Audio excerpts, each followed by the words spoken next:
This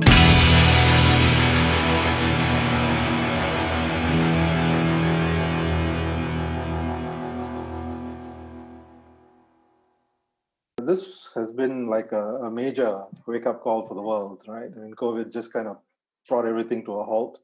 It forced a hard pause. I wouldn't say a stop, but a hard pause, certainly. Right? But did that give you time to sort of, recollect the things that you've done and maybe re-strategize in some way the way forward in terms of how you're going to be designing stuff within Rolls-Royce? Absolutely, Canon. I think, and I think you described it quite well there, that it has been, I think, for everybody living through the situation, a period of contemplation. A period where everybody has taken stock and I think looked with a slightly different perspective onto what they really value. What I can share with you is the interesting let's say influence that it has had on our client base, and I have been really amazed how it has in many ways driven their focus to a sort of almost like heightened level in terms of their purchases by way of Rolls-Royces, but some of the more complex projects that we are involved in. That of course these people, time is their most precious commodity. And we have all been afforded some added time in the last couple of months. And this is also true for our customers. They are not traveling anywhere near as much as they maybe once were. And I think there is a willingness and an encouragement, actually, to make much more time in their lives for these special projects. So I've actually had the opposite of probably what you would imagine in terms of the pull on my time, talking to clients and discussing details with them, understanding that they almost seem to be going a couple of steps further in terms of the scrutiny that they are applying to some of the projects that we're involved in, because they have been afforded this benefit of time. And to your other point where we mentioned that it has almost prompted this period of contemplation, and I think that's almost, dare I say it, being detected with a slight step change in ambition, that I think clients realize that actually owning a Rolls-Royce is one of life's real ambitions, and that it is a thing of accomplishment, particularly for those who want to celebrate success through it. And I almost find that is driving a heightened, or the current situation is driving a heightened focus in that regard, and also this desire to make it personal to them and to their family, which has been an interesting observation, dare I say, in recent times. Yeah. So some of these other projects you're talking about, can you sort of elaborate a bit on what they are? Rolls-Royce is unique in the sense that we follow a true commission model. That is to say that we relate, I guess, from a behavioral standpoint, more so to a luxury brand than we do to an automotive manufacturer. And that is, dare I say it, outlining the fact that the wider automotive industry tends to work to an acquisitional model. You're buying something that already exists. At Rolls-Royce, we are really the antithesis of that, and we are working to a commission model in the sense that we are being guided by the client's ambition and their aspirations. What that means in terms of workflow for an individual like myself is, of course, it's incredibly rich and diverse, and you have a multitude of projects that vary in scope and in scale, from clients who want to exercise the smallest influence of change over an exacting detail, all the way through to some of the bolder commissions that we have seen of late.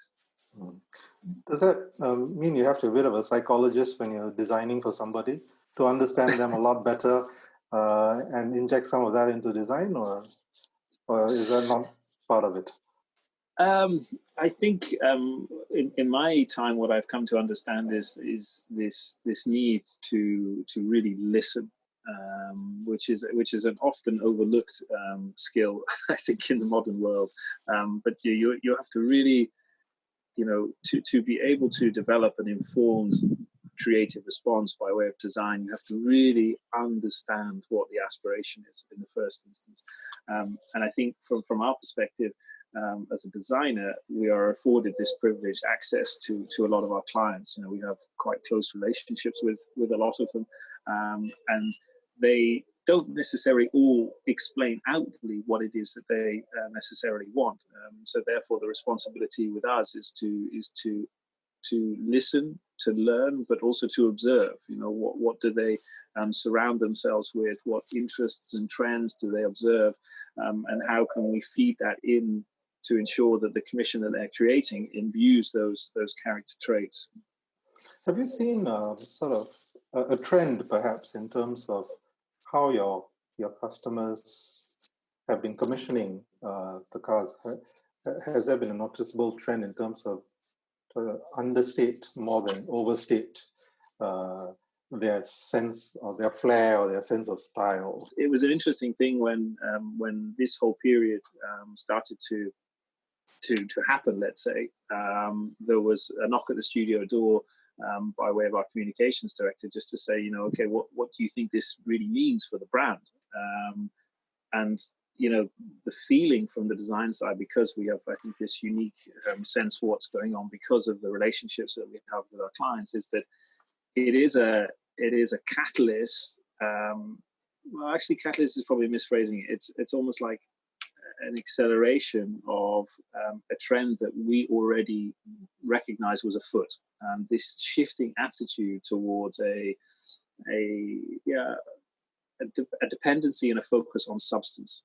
That is to say that we have recognized for some time that the ornateness and the outward statement of old is being replaced by a differing attitude to luxury brands, in the sense that people, I touched on this earlier, and our patrons in particular, are really taking the time to quite exactingly decide what they surround themselves with and what enters their lives. And previously there may have been an accumulation model, whereas now it is really about a singular purchase and making sure that purchase is exacting and reflective of their interests and their characteristics. So overarchingly for us, it is this movement of reduction, a new age of simplicity that is quite befitting of the brand already. We work to this philosophy of simplicity when it comes to design, but it's something that you will see in our future models, that this overarching movement towards a more reduced, a more simplified statement of success will undoubtedly be apparent. But that is also then still dependent on your customers' tastes and preference, right? Because if, as you say, everything is a customized Rolls-Royce, then they are going to be determining how the brand will also sort of navigate its way through. No, you're quite right, Canon. But I think it comes back to this unique vantage point that I think we have, particularly within the Rolls-Royce Design Studio, because we have these unique relationships. And as I mentioned, there is a proactive move on our part because we anticipate that there is an appetite building for this definition of luxury, let's say. And that is being fueled by our observations by way of the relationships that we have with our clients. And it's important to also underline that a typical automotive design studio, as you know only too well, is charged with the responsibility of anticipating what its patrons would want in 4 to 5 years' time from now. We still have that responsibility, but we're guided by the fact that we're having daily interactions with our clients, not through means of sales channels with the varying moderation. We have direct relationships where clients are telling us here and now how the current global situation is affecting them, and we can see that in their behavior, and we can see that in the commissions that they are creating. So it's very much this intelligence that is informing our future design direction. So how do you then balance being a car company and a design company? Because you seem to be carrying both of that at the same time, right? Well, indeed. And actually, I think if you take those two bookends, where you naturally meet in the middle is a luxury brand. Because we, and I mentioned this earlier, I think from a behavioral standpoint, operate much more in line with a luxury manufacturer than we do an automotive manufacturer. That is to say that we are, aside from the obvious, working to low volumes, with a strong focus on exclusivity, but more so we are being guided by the personalities and the characters of our patrons. And this is incredibly rare within the automotive sphere, at least. So when it comes to design, then do you dip into the past and pick up an idea from there, or do you look to the future and anticipate what your customer wants and try and deliver that? Well, I mean, ultimately, as a designer, it is your job to moderate a number of differing influences. At Rolls-Royce, we do have a huge amount of heritage, it's, without question. And as a design team, we always say that we are inspired by our history, but we are not bound by it. That is to say that if you look back at Rolls-Royce throughout its age, it has always been an incredibly progressive brand at any point in time. And therefore, the responsibility we have today is to make sure that we are defining a new age of luxury for the appetite of tomorrow. But that is only one source of inspiration, and I think you touched on the other, which is, of course, the clients.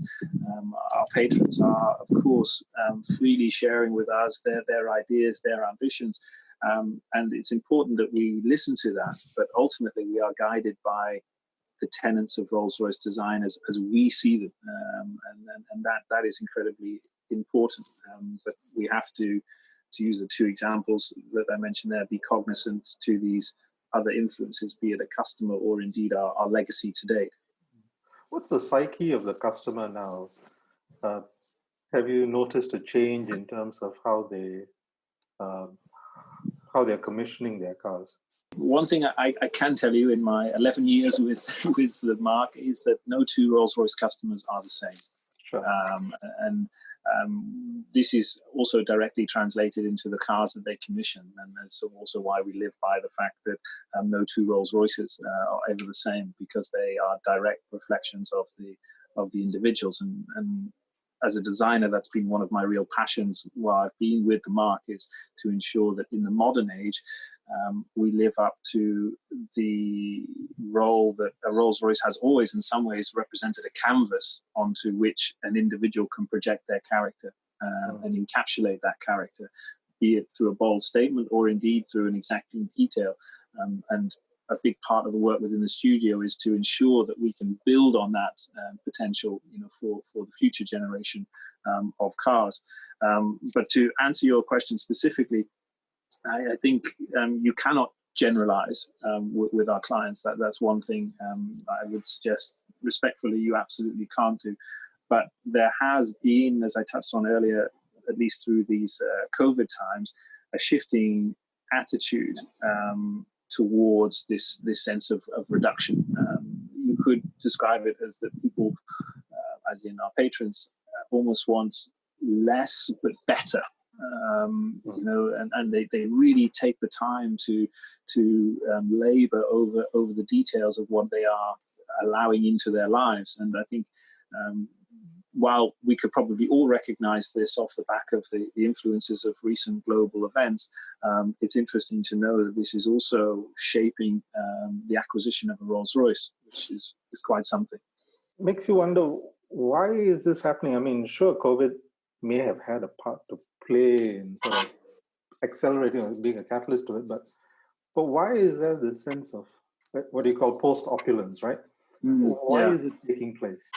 If you look back through the luxury landscape as a whole, it has continued to change and continue to evolve, and that is really what fuels innovation, which is one of the big areas of focus for us within design, to ensure that we do maintain that leadership position within the super luxury space, and that we do pioneer levels of ingenuity that allows us to do so.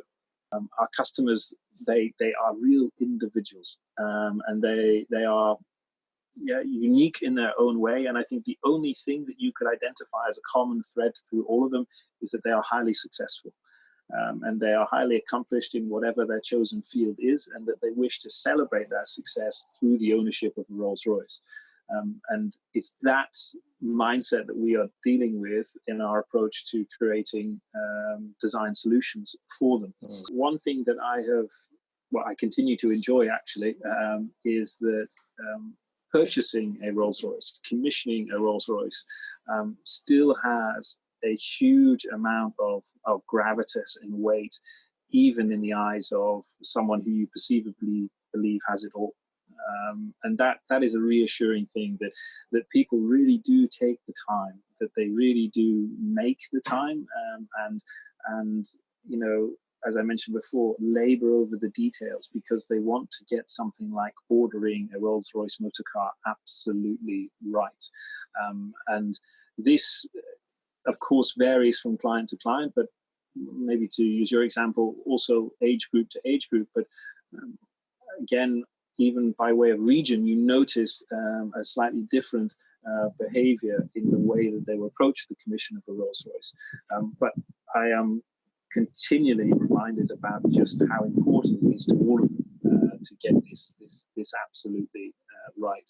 Do you think if you track back over time and into the future a bit, if you're a bit further along, you would see a noticeable sort of bump because of COVID in terms of how customers have made their purchase and how that's affected the business?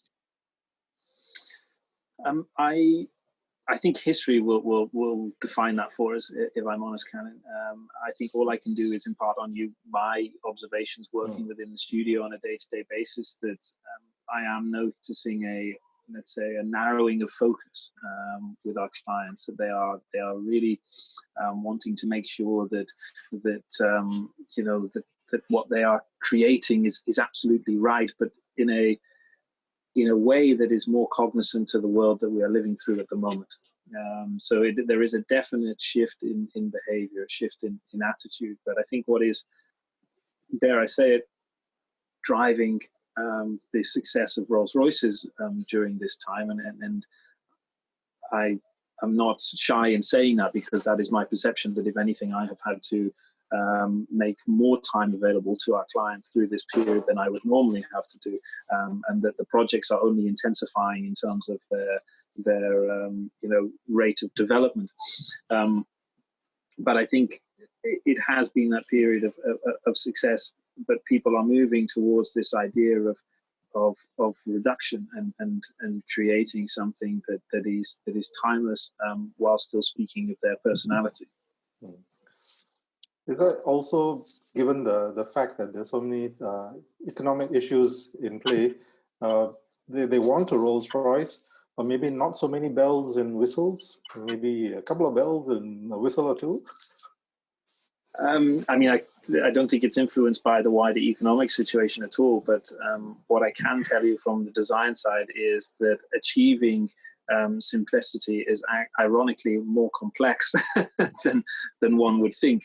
You don't need me to tell you that, I'm sure, but particularly within the automotive sphere, the modern car is an incredibly complex thing that is burdened with quite a lot of interactions and controls.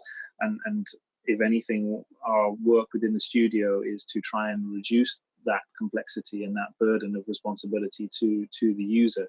And I know from personal experience that is an incredibly difficult thing to do. And often with our clients, when they're trying to achieve these statements of simplicity, they can in turn drive a lot more effort and complexity by way of that request than they would do if they were to live with the, dare I say it, the ornateness of yesteryear. Rolls-Royce being such an iconic brand, right? Are your customers buying a car, a brand, a philosophy, or a symbol?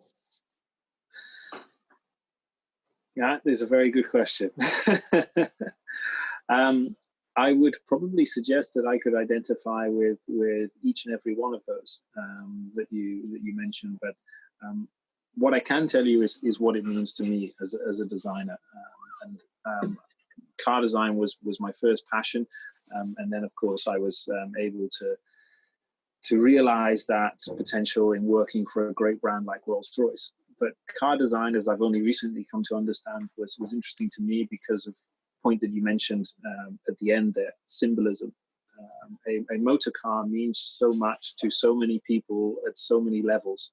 And if you take that notion of what the motor car represents as a piece of industrial design, and you couple it to one of the most iconic brands in the world, that, dare I say it, lives in the consciousness of almost everybody to varying degrees, then you have an incredibly attractive proposition. I have to say that's why I'm very, very proud to work for the mark. How far could you push design? I mean, given that you've got a lot of customer input and influence, and you're not producing something which people buy, whatever it is, how far can you push it as a designer? Yes, I mean, I think I'm trying to work out how to answer that. I don't think we necessarily know at this stage. All we do know is that the future is incredibly exciting and incredibly enticing, because we are designers somehow are very comfortable with change. We work in a sphere of constant transition. We're constantly evolving ideas, and we're constantly developing ideas. So while the wider world, whether it's COVID, electrification, or indeed autonomous driving, are potentially, threatened by the prospect of change, for designers, it's incredibly enticing because it represents opportunity. It represents opportunity to change, to develop, but more fundamentally to progress. And design is that. It is this constant movement of progression and development and improvement. And that's why I struggle to answer your question definitively, to say, okay, where will it take us? Nobody knows. But what we can tell you is that we will continue to evolve, and we will continue to develop. And I know at Rolls-Royce, that is something that has huge energy behind it as we speak.